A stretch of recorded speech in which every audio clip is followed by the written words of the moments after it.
Welcome to California Edition. I'm Brad Pomerance, coming to you from the state's capital in Sacramento. We are joined by Maienschein. He's a member of the California State Assembly representing San Diego, portions thereof. It's your first year, and you've already had 3 bills signed. Congratulations. Yeah, thank you. I'm really excited about it. Remarkable. One of them more technical, dealing with trust in estates.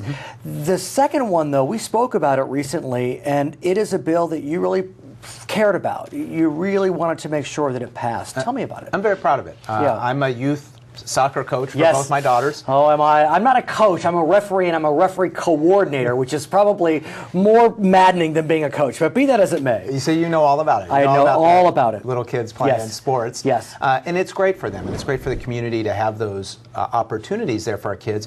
But I became concerned that these coaches weren't undergoing background checks. Right. And you see throughout the news, across the country, where these coaches violate that position of trust. They're able to get in there and abuse these children. And so now this bill that I authored, and the governor, as you said, just signed into law, now authorizes background checks on youth coaches, and so we can make sure that the people that we're entrusting our children to, they're going to be safe. It's interesting. My daughters play through the AYSO system, and we have to do an online course. I think it's called a Safe Haven course or Safe Harbor course. So they're looking to create a safe environment, but that's not a background check. Right. So under the purview of the law, how will that work? Because obviously you don't want to get into a scenario where AYSO is all of a sudden, 1984 George Orwell. Right. Well, and I think what's critical to know is that throughout the state, different leagues were doing different things. Like you say, some were very thorough, some didn't do anything, and some were probably somewhere in between. What we now want to do is encourage a more uniform policy where the criminal background check, I agree with you, we don't need to go into every single thing about anybody who wants to coach, but a background check in terms of crimes committed is very important. We want to know if these coaches particularly committed crimes against children, but frankly if they committed any crime, leagues should know about that so they know whether this person is suitable to be around children. Speaking of crime, we know that California is facing a crisis in its prison system. We know that a 3-judge panel has ordered that the prison system contract, which it's already done, but contract to the tune of almost 10,000 prisoners. Governor Brown has tried to appeal that. He's not been successful with the U.S. Supreme Court. One of the methods he plans to adopt to decrease the prison population is releasing state prisoners who are medically infirm. Some would call that controversial. Others would say it's the best of the worst scenario. You did, though, get a bill signed that dealt with the medical release of these state prisoners. Explain. Yeah, my bill would make sure that the counties that these prisoners are released into are advised that this criminal is being released there. Okay. As it stood before, the county that that person came from was advised. Well, that, to me, that doesn't do as much as you want to know where they're going. And so, I think one of the biggest issues this year, if not the biggest issue, is going to be this release of prisoners. I mean, I do not support releasing these prisoners who've been convicted by a jury of their crimes. They've been sentenced, and now because these prisons are subject to a court, court jurisdiction, court order. Now these dangerous criminals are being released out into the community. Well, arguably, they're not supposed to be in the dangerous class.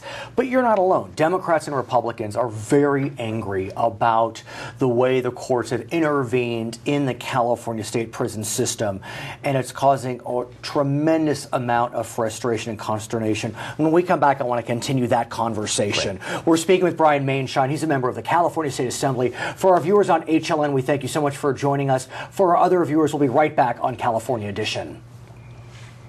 So, Assemblyman, I want to continue our conversation and talk about prison realignment because, look, there is no doubt that this Democratic governor is apoplectic, and I use that word specifically, about what the court is ordering.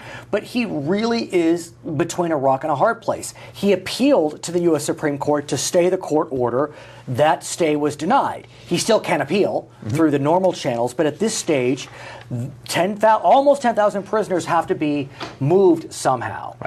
He's looking at various scenarios, maybe contract out with LA County, Alameda County, Kern County, send them out of state. But where do we go from here? Well, I think the big point is that they're not released. Yeah, it does. Right? To me personally, whether they're in state, out of state, as long as they're in jail. As long as they're in jail where they belong. They were. The critical fact here is that these people were convicted of a crime, oftentimes dangerous, violent crimes. These are not the type of people we want walking around in our communities. Now, what's interesting is, as I said, there's about 9,500, 10,000 prisoners that must leave the state prison system through an analysis way above my pay grade. I understand. With all the different scenarios to move them into different locations through medical release, whatever it may be, that leaves about 1,000 that will likely be released early. I mean, this is released early in the truest sense of the word. This is not moving them around medical release, good time credits. That's where I think your nerves are frayed. Exactly.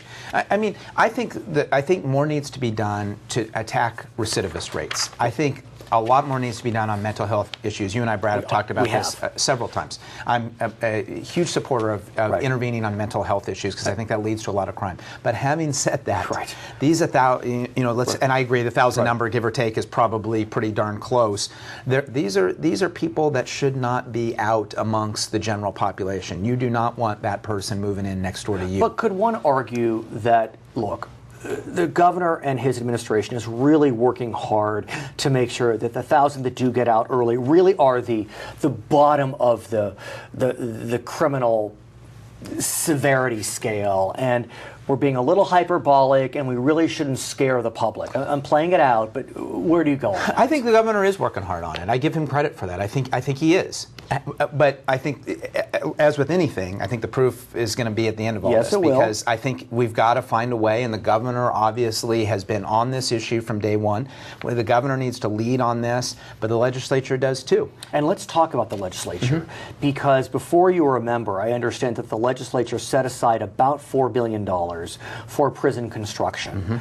Now, prison construction fell out of favor during the last part of the last decade because we were in a recession, and the view is we should spend money on education, not on prisons.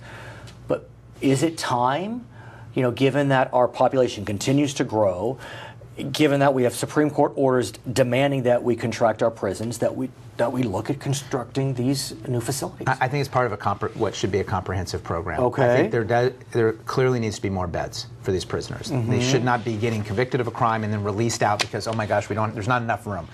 Having said that, I also think more needs to be done on mental health. I think more needs to be done on juvenile crime. I think there are some things that can be done to get at the recidivist rate in California, which is very high. But you can't. The way to get at crime is not just say, look, build more prisons. We're out of beds, so we're done with convicting people and putting them in prison. And I want to talk about mental health and health in general, especially to you because you had headed up the Homeless Service Center, I believe, in San Diego. Report after report comes out that the healthcare system in our prisons just abhorrent. Right. And when we focus on mental health, it's even worse. There's no question that's true. Unfortunately, prisons have become where you just stick people who are mentally ill. The problem with that is that these are people that, if they had mental health counseling facilities available to them, in all likelihood, probably wouldn't be in the position of having to be in jail. So it's a waste on so many levels. It's a waste of money. It's a waste of a prison bed. It's a waste of this person's life who could be getting help. But here's the challenge. I speak with many members of the legislature, Democrats, Republicans, left, right, and center. The same exasperation is delivered, but yet where are we where we weren't a year ago? We're still expressing frustration, and I'm not dumping on you. No. But where do we go from here? Well, I think a couple of things have happened. One, I think people now are starting to talk about mental health in a way that was different than in the past. Okay. Before, it was something people were silent about. They were ashamed about. They were ashamed to talk about somebody in their family needing it. We've seen some of these high-profile nationwide events where mental health has kind of come up to be at the forefront of this. A lot of times people talk about other issues, but really at the heart of so many of them is that these are people that are fundamentally mentally ill. Okay. And we need to get at those people. How can the system intervene earlier so that person doesn't become a criminal? I'm Brad Pomerance. He's Brian Maienschein. We'll be right back on California Edition. What is the average cost for California's prison system to maintain a medically infirm inmate in a nursing home or hospital? $1,200, $2,500, $4,400, or $5,800 a day. The receiver, currently overseeing California's prison health system, estimates the cost to keep an ill inmate in a nursing home or hospital at $5,800 a day. Welcome back to California Edition. I'm Brad Pomerance, coming to you from Sacramento. We are joined by Don Wagner, member of the California State Assembly, and I want to speak with you about a few bills that are marching through the Capitol. Some have been sent to the governor, and they deal with the rights and responsibilities of legal permanent immigrants. So it's not the undocumented, it's legal permanent immigrants. One bill that has been signed by the governor would allow legal permanent immigrants to act as poll workers. What's your sense of that? Well, I voted against the bill because, in part, I see no reason for it. The elections officials were not saying that they can't find poll workers. They weren't saying that this is a critical problem. And so I didn't think it was a step that we needed to take. And I also believe that elections in this country, I mean, that is not only, our civic duty, but there is a long history of recognition, appropriately so, of the importance to citizens of voting. And we're starting to dilute that responsibility with this bill and with some of the others that have worked their way through the Capitol. I will say, just objectively, it seems odd. I mean, it's a problem seeking a solution, and so are solutions seeking a problem, whatever it may be. Are you aware of how this kind of bubbled up? No, I'm not aware of how this bubbled up. It simply showed up at the beginning of the session as a bill that somebody thought was a good idea. We weren't hearing from the ground up that we need these poll workers. Could it be that it's a response to what's seen by some to be voter regulation on the other side of the political spectrum, voter ID, and making it more difficult to vote? I think it's actually an effort by the majority party to start mainstreaming folks who are not here legally. Ultimately, as for example, one of the other bills that you mentioned, we'll talk about in a moment, before, allowing non-citizens to serve on juries. Right. What we're doing is we're blurring the line between citizenship and non-citizenship, and I think there's an agenda there. Is it a bad thing, by definition, to try to start to integrate individuals that have already demonstrated a desire to live in America, they're permanent residents, with the hope that they'll become citizens? Is that necessarily bad? No, that's a great thing, and I think that at the federal level we are seeing some much needed and overdue legislation to try to get a handle around our immigration issue.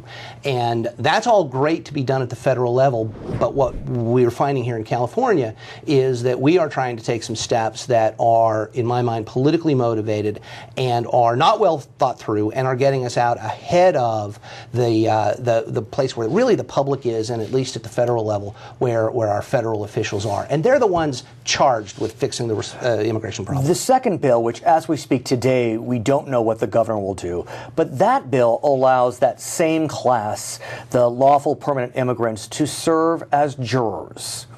One could argue that's an even greater step. It's one thing for someone to help to monitor, I don't know if the word's monitor, but be an election poll worker. It's another thing to have a non-citizen actually be part of a jury of your peers. Correct. And that's another bill that makes absolutely no sense, in part because the officials who are responsible for filling jury pools are not telling us that they can't find qualified citizens to vote. A lot of people try to skirt jury duty, but be that as it may. No, a lot of people, Brad, you're absolutely right. A lot of people do try to skirt jury duty, but at the end of the day, we are finding enough citizens. And you've got to realize that the responsibility of citizenship, of jury service, carries with it some fundamental understandings. You are presumed innocent until proven guilty. The burden of proof is on the state. Well, citizens, rich and poor, men and women, all deserve equal treatment. That is not the norm in many, many other parts of the world. And so if you haven't been raised with those understandings and haven't gone through a citizenship test and understand that. Let's talk more about it when we come back. For our viewers on HLN, we thank you for joining us. For our other viewers, we'll be right back. So I want to continue our conversation about increasing rights for lawful permanent residents. As you said, if you have not gone through, as we said, a citizenship exam, you may not be aware of the contours of the Constitution. Does this bill, as you understand it, provide that education to these non-citizens who are going to serve as jurors? No, it provides no education whatsoever. It merely says those people can be plucked out of the mix for potential service on a jury.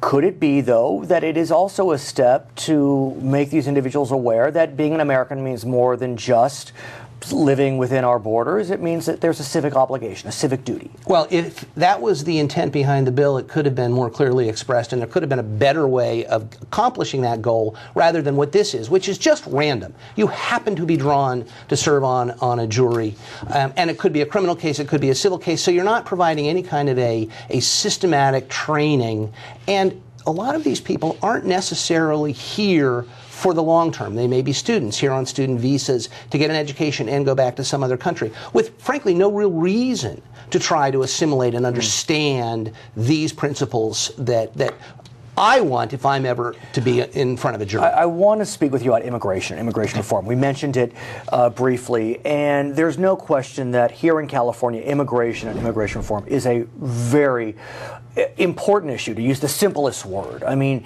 there's a lot of hope, a lot of dream, and a lot of fear behind the immigration reform effort.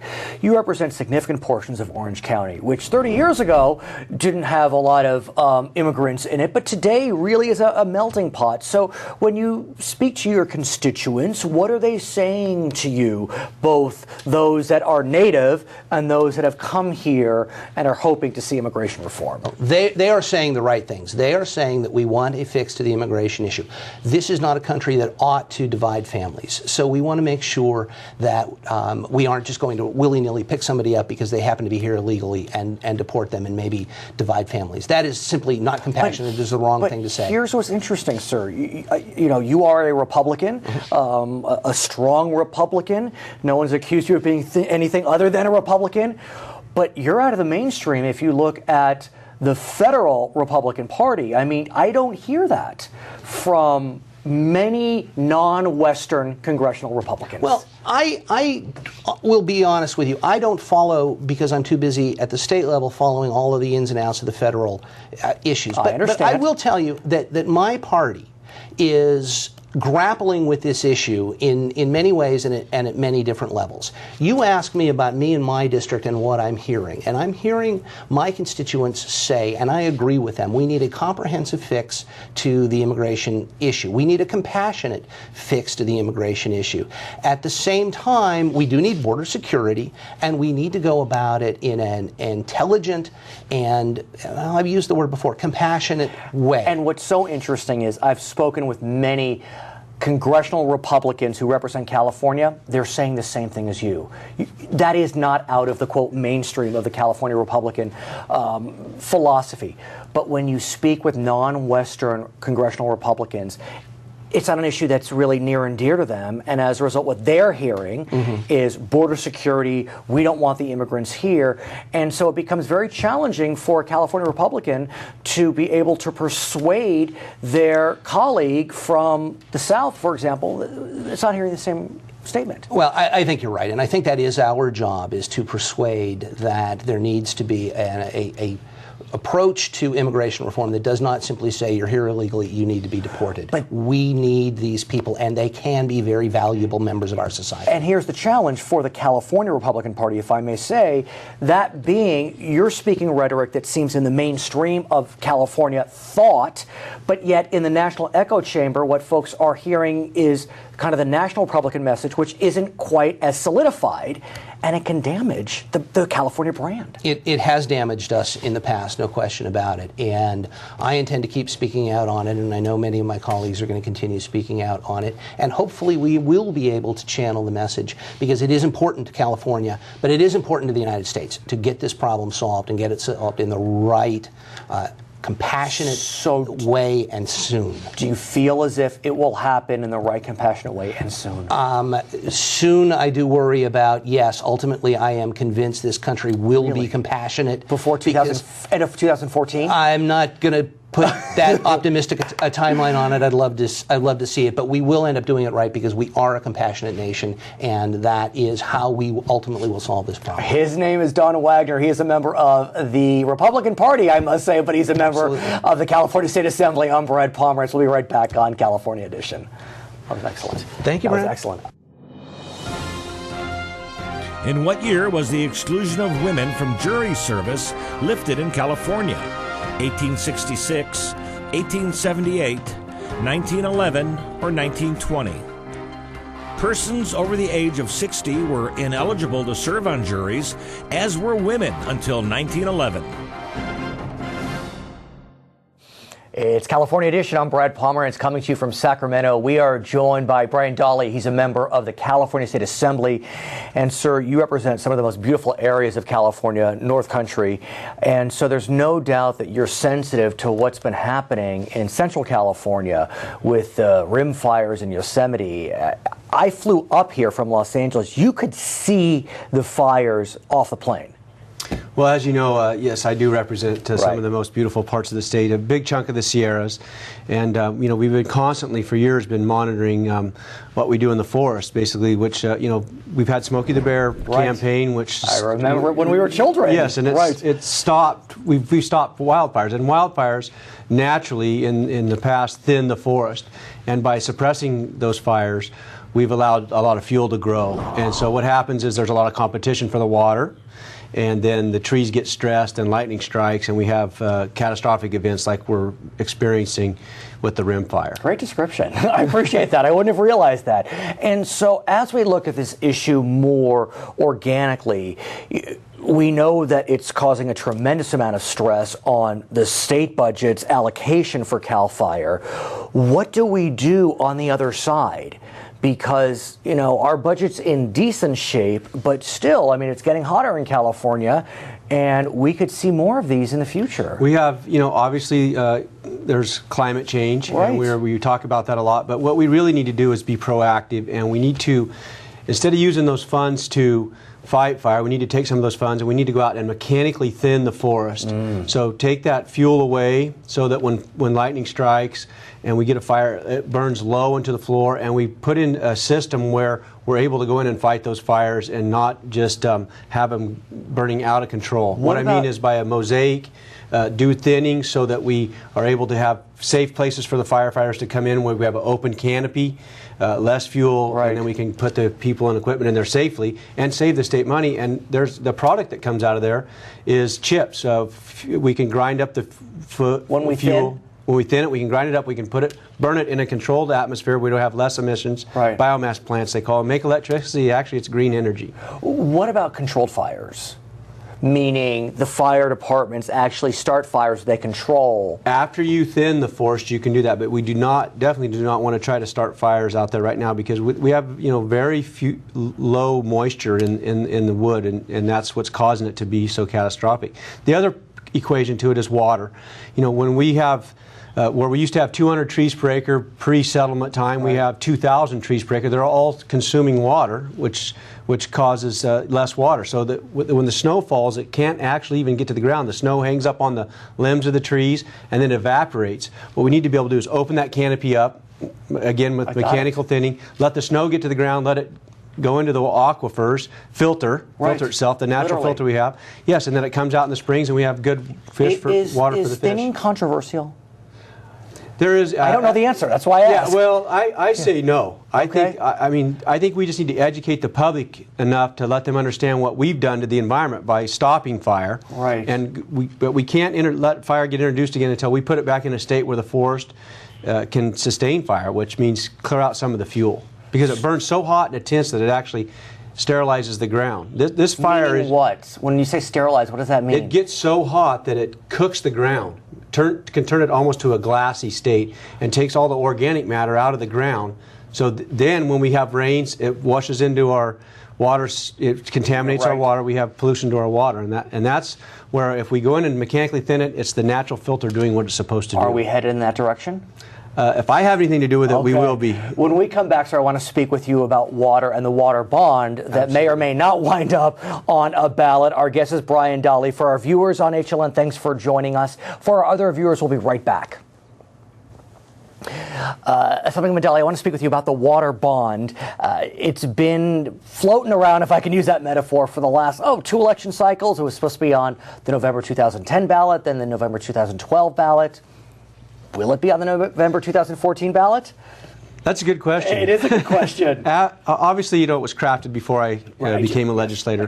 And what we need to focus on, water in the state is a precious commodity, right. And we need it for the environment, we need it for the farms, and we need it for our economy, quite right. frankly. So whether it'll be on the 214 right. ballot or not is probably not going to be up to me. But I will definitely be interested in how it plays out. I represent a big part of the Sierras where yes. the water comes from, right. And we have infrastructure in to catch that water. We have lakes and dams and those type of right. things. But above those dams is where the watersheds actually start, and that's what we were talking about previously, is about the forest. Right. And so county of origin water rights are something that I'm definitely going to be watching. Right. And then when we start transferring water to other parts of we got to take care of the delta. So right. Which is a separate issue from the water bond.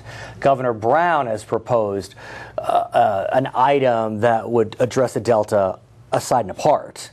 Correct? Correct. But remember that the quality of water that gets transferred is part of the equation too. I mean, right. Look, if you're going to use it for municipalities, you need good, clean water. It's easier to purify and put into the water systems. But we also need that same good, pure water for the environment, and that helps take care of the delta. I want to ask you about the bond, because as you said, you were not there when that initial bond was negotiated, $11.1 billion. And for better or for worse, it probably includes some pork. I mean, that's what water experts are saying. But that being said, it was a hard-fought negotiation. You had people on both sides of the political spectrum coming together mm-hmm. to come to that compromise. Given that, should we really reopen the bond and try to piece it back together? The question really is will the voters pass that bond? It's a good question. And so, it's a good question. Obviously it was supposedly a bipartisan right. put together bond, but from what I understand is that the price tag's too high on the water bond, and so they're trying to figure out a way to make it palatable for the voters to actually pass something. So do you believe that negotiations can open in earnest in such a way that the legislature can come together, decrease the size of the bond? And I have to think you'd be a part of that discussion. I mean, absolutely. Yeah. I will be, like I said, this is my first go around, yes, and I will definitely want to be part of those discussions, and hopefully we can do the right thing, which is, if global warming's coming at us, we're going to have floods. Is it coming? Well, that's what the experts are saying. Right, and we have floods. We're going to have right. droughts. So during the flood times, we ought to hang on to some right. of that water, so we have it during the drought times, and we should do some, good environmental work along with making sure that we take care of the business community and the farms and those right. types of people. So I want to talk about the Delta. Mm-hmm. As we mentioned, the governor has proposed the Bay Delta Conservation Plan, and it's surprising that Governor Brown is willing to tackle the Delta, because as you know, in his first go around as governor, he got really hammered on attempts to address the Delta. It's kind of the echoes of the peripheral canal days. Right. But that being said, the Delta does need some attention. Is it getting the attention it deserves? I think the governor has highlighted, some help for the Delta. And look, at the end of the day, all of California has to come together to solve the water issues that we have here. That means that the 13 million people that don't receive water out of the Sierras right. and out of the Delta, they're going to help pay the bill, so they have to be part of the equation too. So, it's a fine line when we start talking about water and who's going to pay, who's going to be the right. beneficiaries. But everybody has to be at the table, and everybody has to sit down and go, okay, what's the best for California? And what's interesting about water politics is it tends not to be partisan, it tends to be geographic. Absolutely. And so Democrats and Republicans from the north stick together, from the south they stick together, and they try to figure out a solution that benefits their regions. But like you said, we are one big California. What about preparing for a calamity? I mean, I hate to be hyperbolic, but at a certain level, we saw what happened in New Orleans, and they say the big one could come. Are we preparing for that possibility, either through the water bond, through the Bay Delta Conservation Plan?